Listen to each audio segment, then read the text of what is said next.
Today, all over the world, ships and men of the United States Coast Guard are in action side by side with the Army, Navy, and the Marines. This war of unparalleled ferocity and scope has imposed new problems upon the Coast Guard, greater, tougher problems than ever before. Because global war for the United States means global duty for the Coast Guard.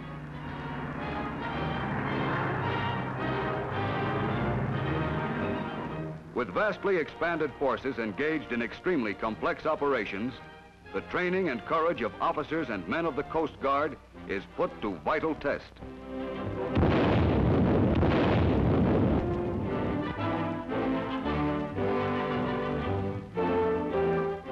In all theaters of war, officers now in action have been schooled at the Coast Guard Academy in New London, Connecticut, where today are being prepared the officers of tomorrow, prepared to carry on a tradition 150 years old. Here at the Academy are combined the lore of the sea with the technical education of an officer. Here, heads are made wise and bodies strong for the variety of responsibilities which the Coast Guard faces in peace and in war. In peacetime, the Coast Guard has among its many functions the maintenance of an Arctic patrol, linking us with northern outposts and providing bases to protect our shipping routes, our lines of ocean communication and supply. In these remote places, the native inhabitants have come to rely on the Coast Guardsmen for the enforcement of law and the distribution of medicine and food in case of emergency.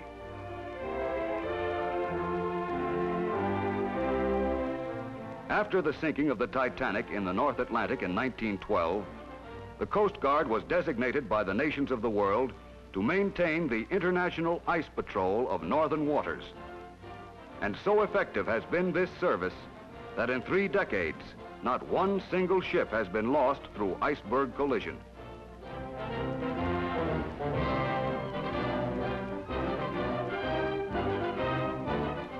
At sea and in the air, the Coast Guard maintains along the shores of the United States a tightly coordinated system of patrol craft.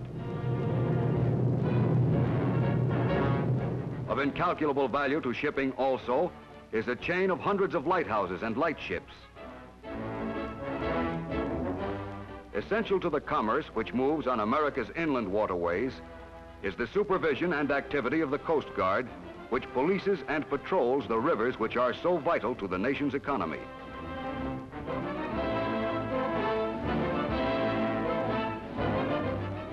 No less important are the shipping lanes of the Great Lakes, which must be kept free of ice, thus releasing millions of tons of raw material to centers of industry and finished products to seaports for shipment abroad.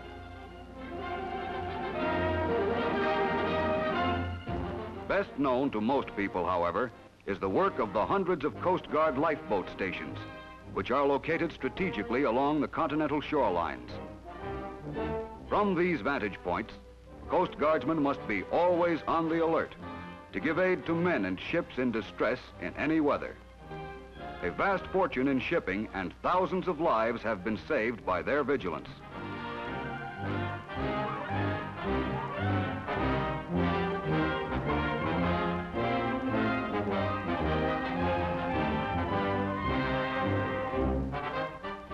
But also in wartime, from the early days of the founding of our country to the latest world conflicts, Coast Guard ships have distinguished themselves.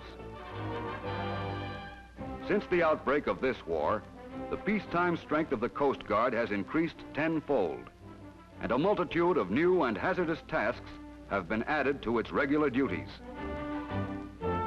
Convoys must be protected from marauders of the sea and air. Troops have to be transported over thousands of ocean miles to remote islands and distant battlefronts.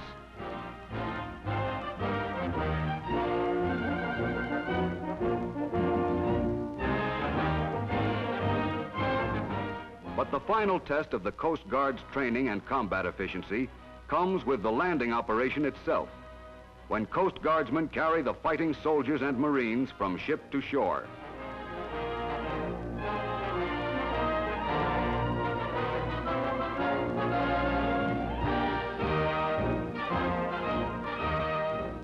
At the Academy in New London, the peace and wartime demands made upon the Coast Guard are anticipated.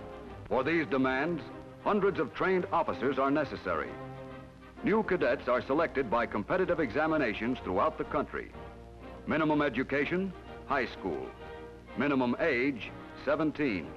Minimum health, perfection.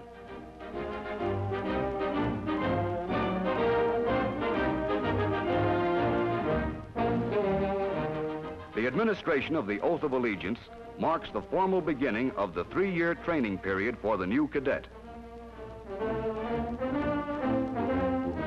To be a cadet, he must look like one.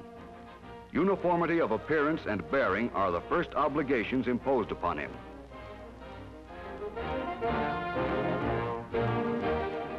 After receiving his equipment, everything he can conceivably need, from handkerchiefs to a rifle, getting settled and accustomed to his new life becomes his first problem.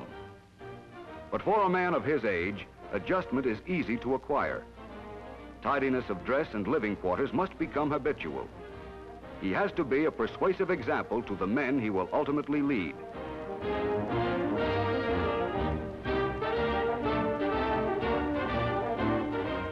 The Cadet Corps is officered and staffed by upperclassmen under the supervision of commissioned officers. So if the swab, as new cadets are called, is nervous before the discriminating eye of his critics, in a couple of years he himself may be the critic of a fresh class of swabs, with the same exacting standards. Homesickness and passing moods of depression are natural for the young cadet so recently separated from his family.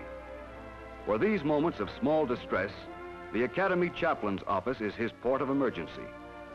Here, his personal problems can be aired in private, and he will receive a sympathy which has been deepened through many generations of cadets.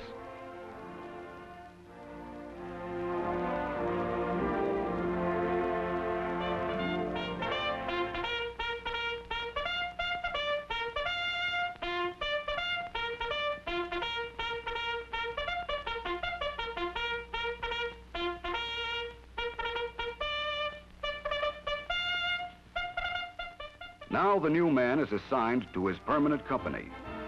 With these men, he will march and learn, work and play. They are his comrades for the years ahead.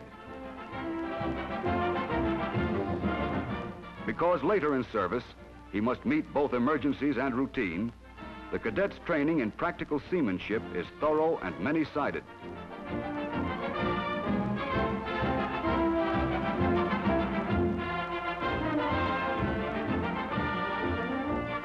He must know the pulling of small boats, in addition to the handling of craft by sail. Soon, not long following his discovery of the difference between the bow and the stern of the boat, sailing has become an agreeable part of the cadet's routine. Certainly no less fun because required, especially when, after some skill has been mastered, the cadets compete with neighboring college crews in races on the Thames.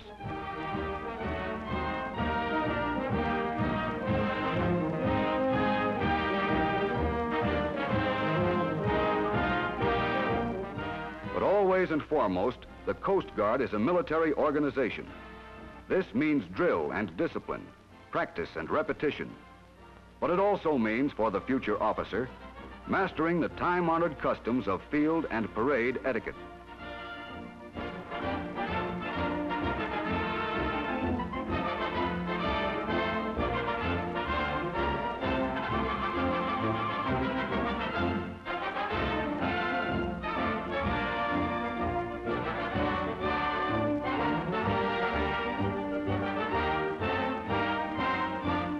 Heading a highly diversified training program is the superintendent of the Academy, who functions as a college president and military leader.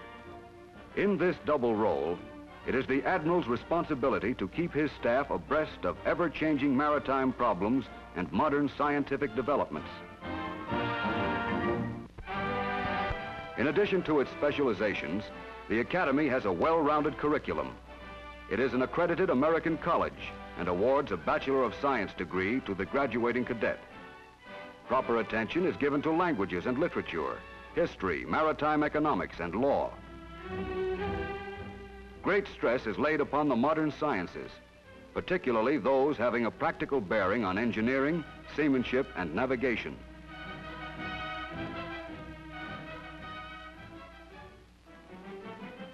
Here in the classroom are explained the fundamental principles of physics, such as aerodynamics as applied to ships and planes. As future duty may carry the officer all over the world, his range of information is expected to be wide and up to date. The mysteries of the chemical elements are explained as carefully to the student as the mystery of the elements of the weather.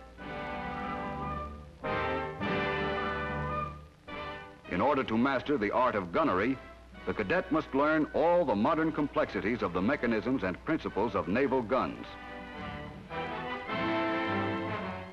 But it takes more than theory to make an engineer. In the steam laboratory, classroom work is amplified by first-hand contact with engines. Heavy emphasis, of course, is laid upon mathematics, the language of science and engineering.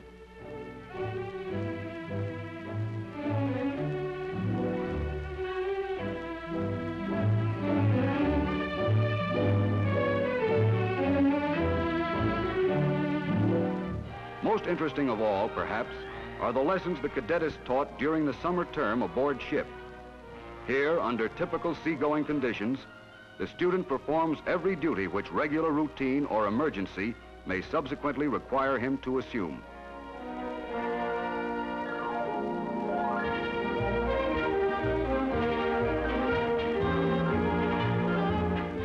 Here, whatever the weather, whatever the hour, he will take his turn in performing his manifold duties.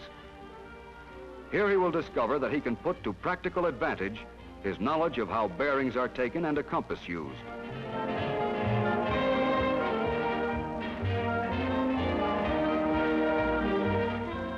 On the ship, he will apply his classroom theories of navigation and seamanship and appreciate the value of the book knowledge which may have occasionally seemed dry. Here, with an ocean ahead and below, he comes to realize that a ship's officer must know not only where he is going, but precisely how to get there.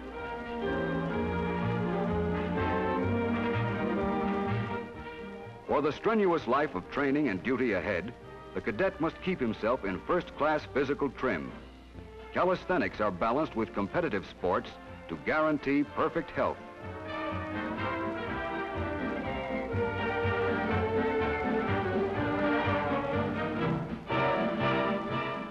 Football is the favorite sport at the Academy, as it is up and down America. The team at New London plays a tough schedule every fall, and its roster of games furnishes a season of excitement and suspense for the whole school.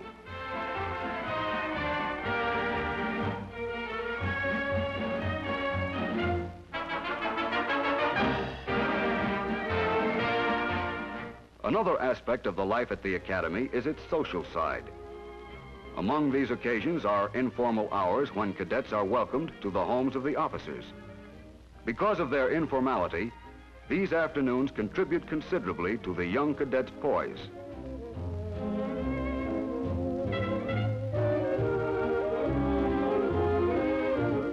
Biggest of the many social events at the Academy is the annual fall dance. This occasion gives the cadets a chance both to relax from constant study and to enjoy the company of guests and each other on an entirely social basis. On the night of the fall dance, all problems of study are put aside briefly in the interests of sheer pleasure.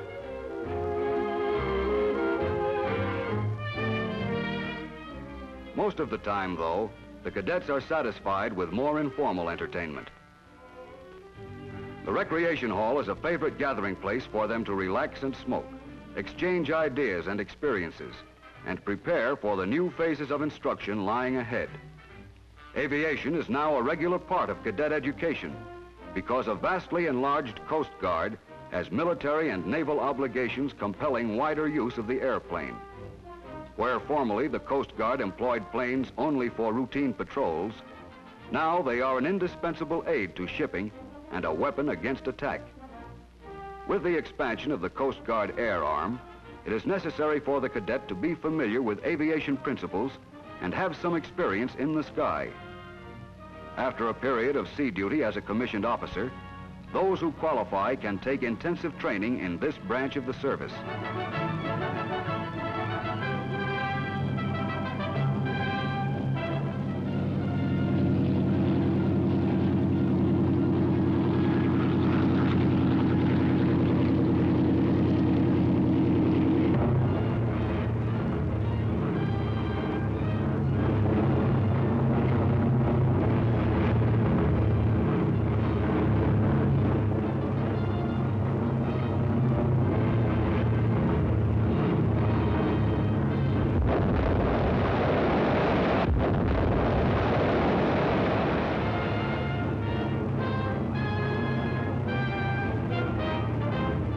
Always alert to fresh developments, the Academy inaugurated courses in invasion tactics early in the war.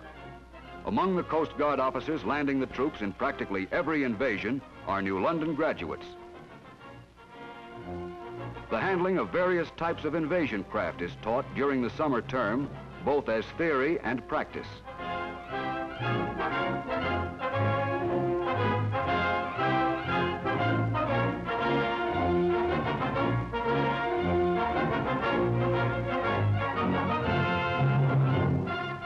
Of equal importance is rifle and pistol instruction, as Coast Guardsmen are charged with the security of every American port. And in landing operations, effective use of small arms may determine life or death.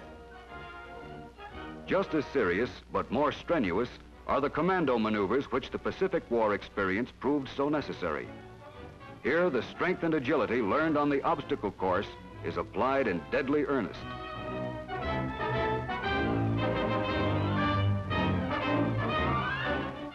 All that remains for the cadet is to prove his knowledge. He must show his understanding of everything he has been taught. He has been given every opportunity to qualify: time, study, and individual attention.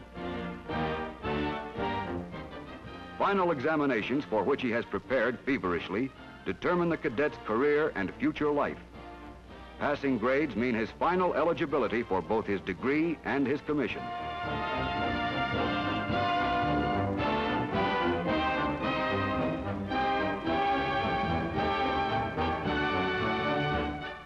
At New London, the graduation ceremonies are preceded by full regimental review. 3 years of almost daily drill on the parade ground now has its reward in proudly perfect performance, in unerring formations.